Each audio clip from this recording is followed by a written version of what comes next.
Prezados ouvintes, como a maior parte de vocês que acompanham nosso podcast já sabe, a defesa do serviço público de qualidade e a valorização dos servidores é uma das prioridades do mandato do deputado Luiz Paulo. Na última semana, a Assembleia teve algumas importantes conquistas na defesa do funcionalismo fluminense.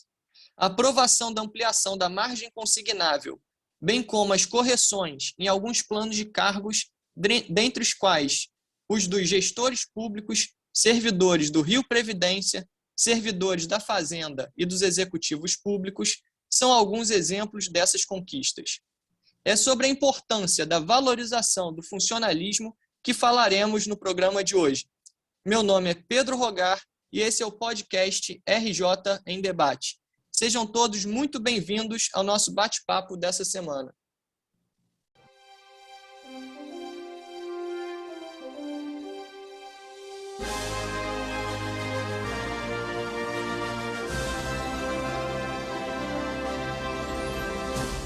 Bom dia, deputado Luiz Paulo. Tudo bem com o senhor? Bom dia, Pedro. Queria também dar um bom dia às nossas ouvintes e os nossos ouvintes do podcast RJ em Debate. Deputado, hoje vamos falar sobre um assunto tão importante que é a valorização do funcionalismo público. E aí eu já deixo minha primeira pergunta. Sem um servidor público verdadeiramente valorizado, deputado, o senhor concorda que não tem como existir um serviço público de qualidade?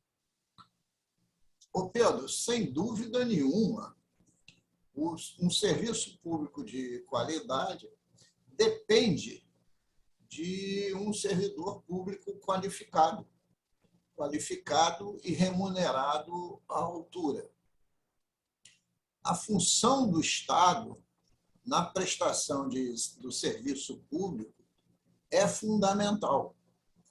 Por isso que temos defendido, de uma forma sistemática, o concurso público, o servidor público, principalmente, mas não só, aqueles que exercem função de Estado e uma remuneração adequada.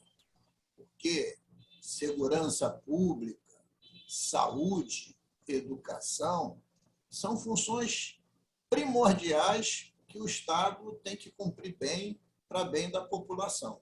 Então, a defesa do serviço público passa necessária e obrigatoriamente pela qualificação e a remuneração justa do servidor público.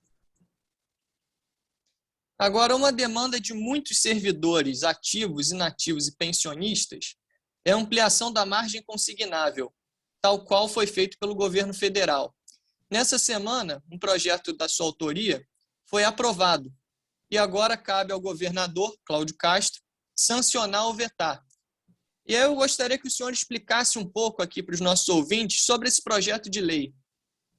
A margem do consignável, né, ela teve um aumento percentual por legislação federal, que nós também fizemos aqui no Estado, no período fortíssimo da pandemia, quando as pessoas, uma mesma família, perderam seus empregos e, basicamente, o arrimo daquela família ficou sendo o servidor público. E aí ele teve necessidade de recorrer aos empréstimos.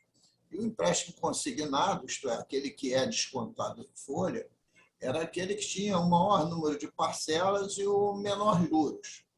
E agora, recentemente, a Presidência da República fez uma medida provisória postergando a margem de 40% no consignado, né, do período específico da medida provisória, que poderá se ampliar, né, quando essa medida provisória virar lei. E, na mesma esteira, nós fizemos um projeto de lei para dar essa mesma oportunidade ao servidor público estadual, ativo, inativo e pensionista, que foi a sanção do governador. Vai caber a ele vetar ou sancionar. Não vejo nenhuma dificuldade dele sancionar, porque este projeto de lei está seguindo o mesmo caminho da medida provisória editada pela Presidência da República. Mas, deputado, essa questão dos consignados, que a gente está abordando aqui, é uma medida paliativa, né, destinada a uma necessidade momentânea. O que o senhor realmente defende já há muito tempo é a valorização do servidor. E, nesse sentido, diversas categorias tiveram melhorias nos seus planos de cargos. Nos conte um pouco sobre essa luta que o senhor já vem travando há tanto tempo. Ô Pedro, nós não podemos achar que empréstimo, seja consignado ou não, vá resolver a vida de alguém. Um empréstimo, quando os juros são baixos, ele pode ajudar quando você vai montar um negócio e toma um empréstimo inicial para esse negócio ser impulsionado. O empréstimo para manutenção é um buraco, porque esse dinheiro jamais retornará e virá com juros e correção monetária a cobrança. Então, nós temos clareza que isso é uma medida paliativa que ficou crônica nesse período pandêmico dos últimos 2 anos, por causa do desemprego, da perda de renda e desemprego, às vezes, numa mesma família que só tinha um funcionário público para manutenção da mesma. A solução justa e correta é que nós tenhamos serviços públicos de qualidade para a população. Serviço público de qualidade, volto a dizer, passa necessária e obrigatoriamente por um servidor público qualificado e com remuneração justa, principalmente naquelas funções que eu denomino funções de Estado. São funções primordiais de funcionários selecionados por concurso público, né? E que a organização do Estado, para efetivar essas políticas públicas, sejam dependentes dessas funções. E, nesse sentido, nós temos travado uma luta histórica, que, felizmente, para algumas categorias, deu certo, né? Nesse primeiro trimestre de 2022, já que conseguimos rever os planos de cargos e salários com algumas modificações e atualizações de algumas categorias. Por exemplo, dos gestores públicos, que são distribuídos em todas as secretarias para qualificar melhor a prestação do serviço, com a preocupação na receita, com preocupação na despesa, na prestação de contas e na qualidade de serviço. O título dessa função são de gestores públicos, todos concursados. É fundamental, principalmente nesse momento que o Estado tem 31 secretarias e 95% dos dirigentes dessa secretaria não são concursados, são cargos comissionados. Então, tem relevância esta atividade, é função de Estado ser gestor público. Como é também função de Estado as carreiras do Rio Previdência. Por quê? Porque o Rio Previdência administra, né, o Fundo Único do Rio Previdência, que paga a folha de inativos e pensionistas. E ainda mais tem a arrecadação dos ativos que são repassados para o Rio Previdência. Então, trabalhar, né, com o funcionalismo inativo e pensionista, conhecer a legislação, fazer as simulações matemáticas do impacto dessas aposentadorias e pensões no futuro, cotejar com as receitas que estão entrando para pagar essas aposentadorias e pensionistas. Então, o Rio Previdência precisa também de gente qualificada, é função de Estado. É a carreira do controle interno, essa não precisa nem dizer, né? Porque quando você vai na Constituição, você verifica que existem dois tipos de controle: o controle externo, que são feitos por instituições, e o controle interno de cada um dos poderes.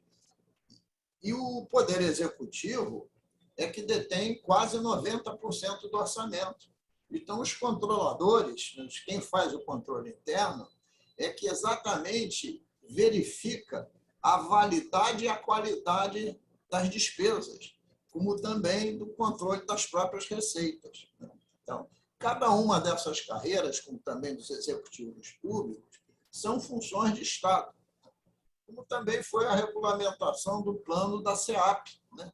Porque é a administração penitenciária, segurança pública, não precisa nem dizer que toda a parte fazendária de segurança pública, tudo isso claramente é função de Estado.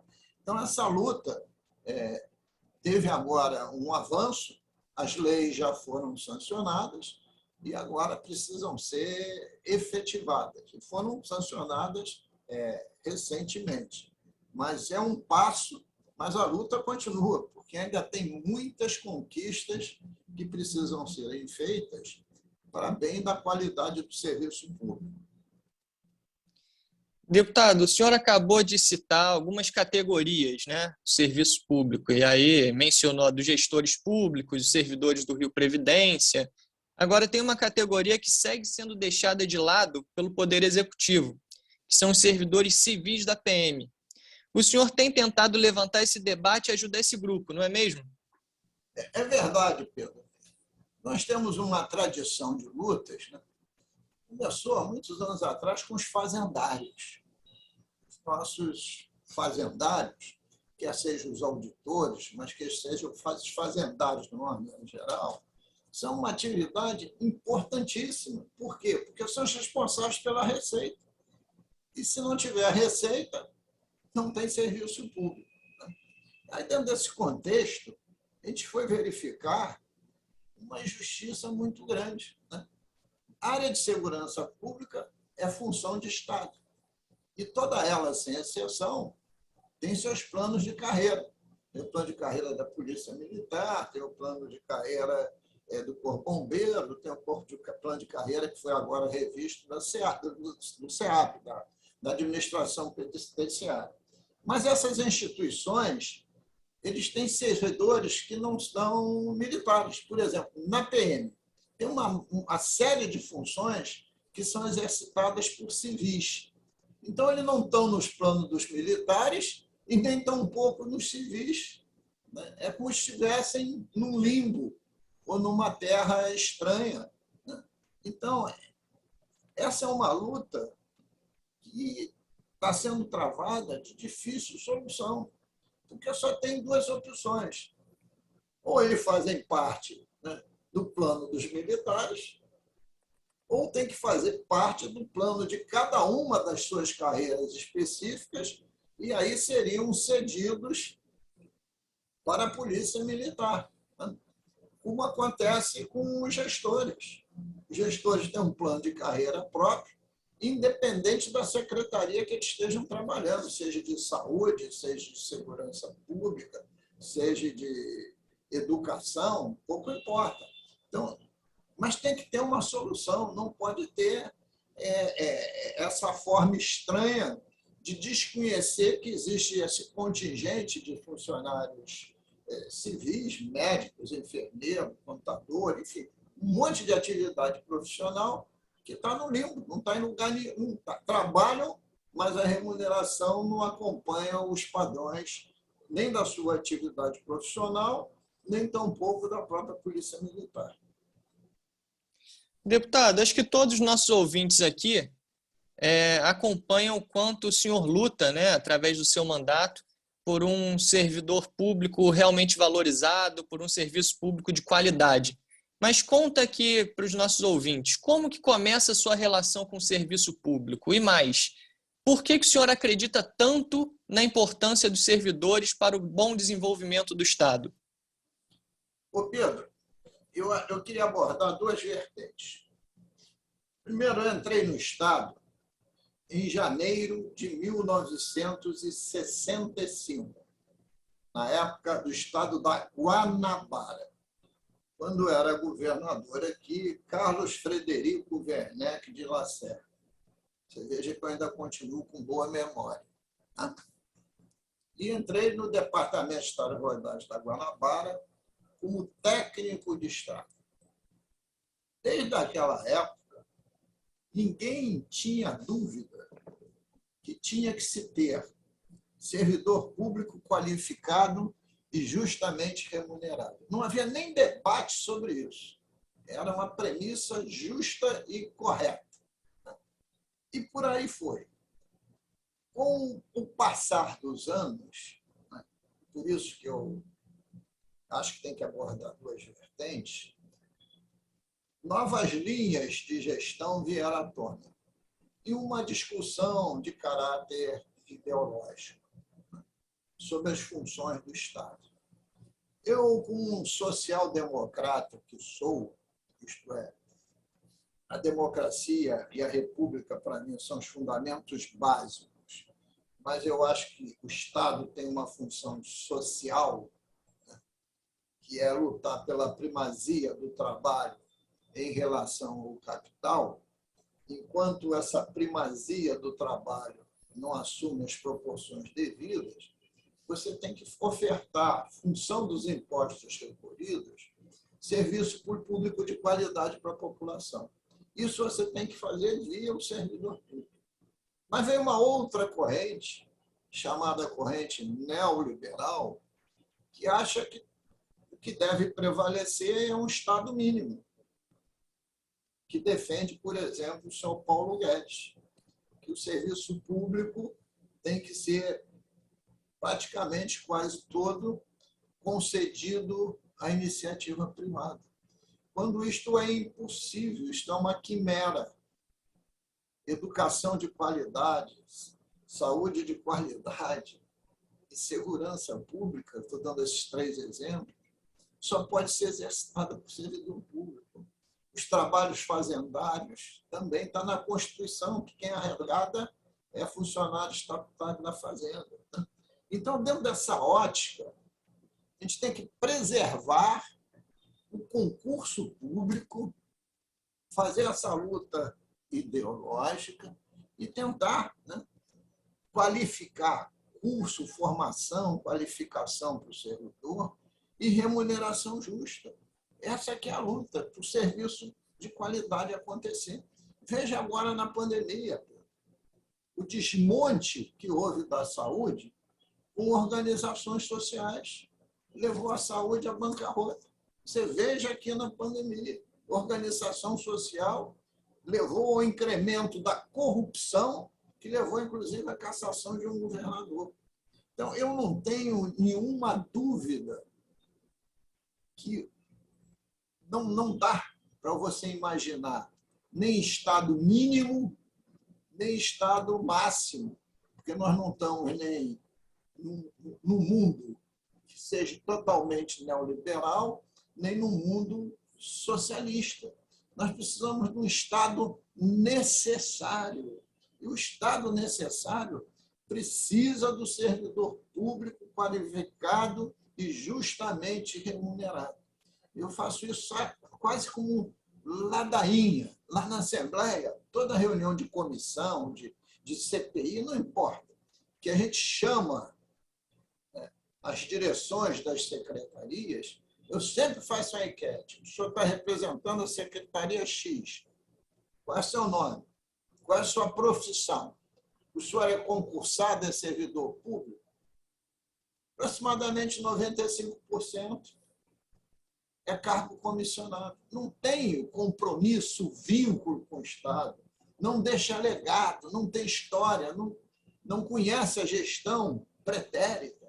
Então, essa é uma luta que eu só vou abandonar quando eu não estiver mais na face da terra. É verdade, deputado. Tenho certeza que os nossos ouvintes também acompanham essa sua luta. Deputado, nós estamos chegando ao fim de mais um episódio do podcast RJ em Debate. Mas antes eu queria aproveitar para agradecer todos os nossos ouvintes e também pedir para que sigam acompanhando o mandato do deputado Luiz Paulo nas redes sociais. Vamos agora ao quadro Bola Dentro e Bola Fora, com os pontos positivos e negativos da semana, na visão do deputado Luiz Paulo.